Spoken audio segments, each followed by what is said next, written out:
If you want a flower garden bed that still looks good in August, the first rule is do not buy the flowers first. I'm Grant, Fiona's here, and this is Root Insect. That rule hurts, by the way, because buying the flowers is the fun part.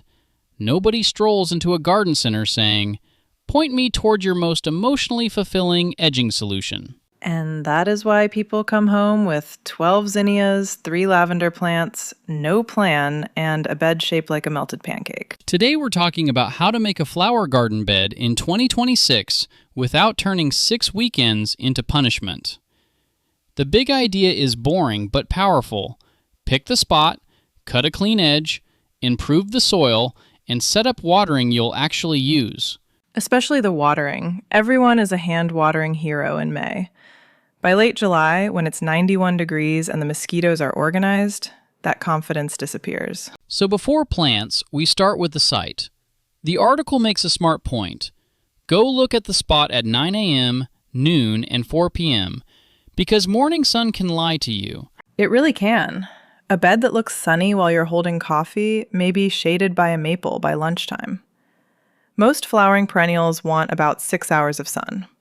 Coneflowers, black-eyed Susans, zinnias, they want real sun. Caladiums and impatiens are happier if you've got shade. And sizing matters. Against a fence or porch, I like that 3 to 4 foot deep range. Big enough for layers, not so deep you're stepping into the bed and compacting the soil. For an island bed you can walk around, 5 to 6 feet wide works because you can reach from both sides. But for a skinny annual strip, 18 to 24 inches is fine. Don't build a giant bed if you only wanted a ribbon of color. Time for Grant's garden mistake.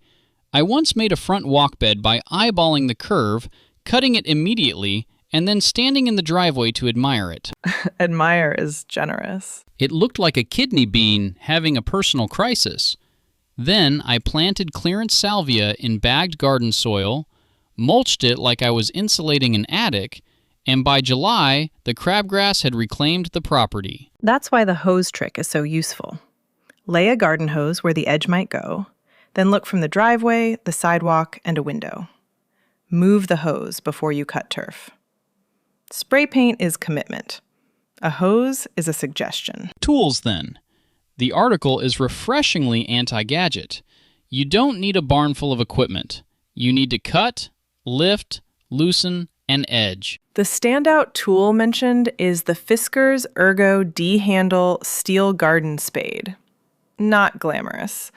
But the flat spade is good for slicing a clean bedline, and the D-handle helps when you're stepping down into sod over and over. I was going to say it sounds like the one-tool answer. No, it's a good spade, not a superhero. If you have rocky clay, old roots, or compacted soil, you may need a garden fork, broad fork, or mattock.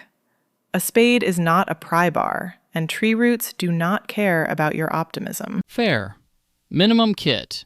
Steel spade, garden fork if the soil is tight, bow rake, wheelbarrow, or contractor bags for sod, gloves you're willing to ruin, utility knife for cardboard, and the hose for layout. Then comes edging.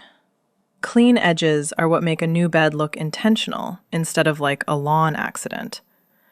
No-dig edging can be useful where you want a defined line without trenching forever, but it still has to be installed evenly and pinned well. And if the bed is near a sidewalk or on a slope, think about washout.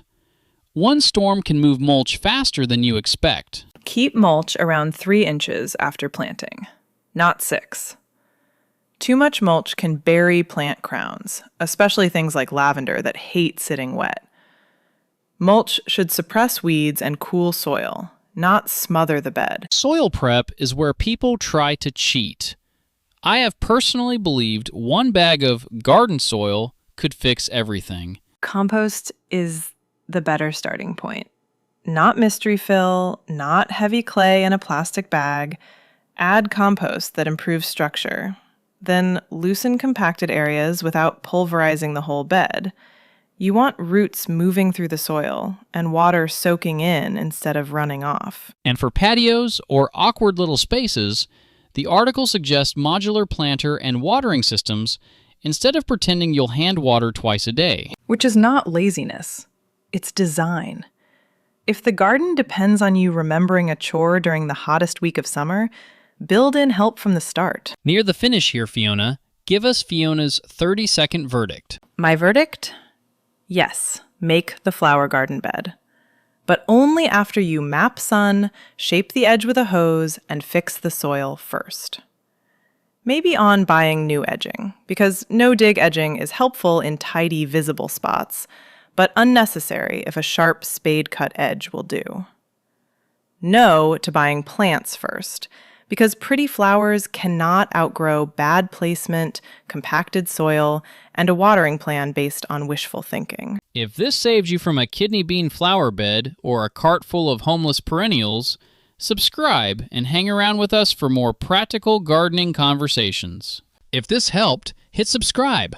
We drop 3 new episodes every week on Monday, Wednesday, and Friday, so you don't have to hunt for the next one. Thank you for listening to this edition of RudeInsect.com, Conversations with Grant and Fiona.